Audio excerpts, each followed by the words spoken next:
Assalomu alaykum obunachilar. Mana bugun biz Beshariq tumani Ariqbosh qishlog'iga kelamiz. Hop, bu sigirimizda o'zimiz ikki marta suvni urg'antirdik. Undan keyin suvni urg'antirgandan keyin bir marta buqaga ham qo'yilgan, molimiz qochmayapti. Hozir o'zi tekshirish jarayonini qilganimizdan keyin molimizda endometrit kasalligi aniqlandi.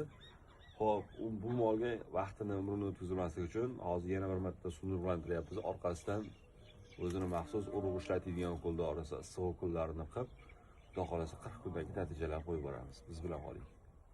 Hop, mana molimizni urg'antiryapmiz. Hozir lechinalarni ham boshlaymiz. Hop, mana ukol dorisini ham boshlab oldik. Xudo xolasa bugundan tashqari yana bir 3 kun ukol dori oladi. Gapingizni qo'yamiz ertadan. Hozir ko'pchilik yozishi mumkin, suvni urg'antirgandan keyin ukol qilish mumkin emas.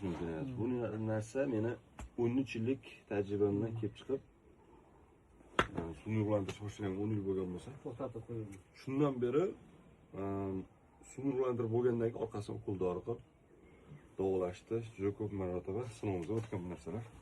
Negativ ko'paydi hozir. Molimizni suvni urg'antirib, lechinalarni boshlab oldik. Xudo xolasa 40 kunda rezultat qo'yamiz. Joningiz va molingiz sog' bo'lsin.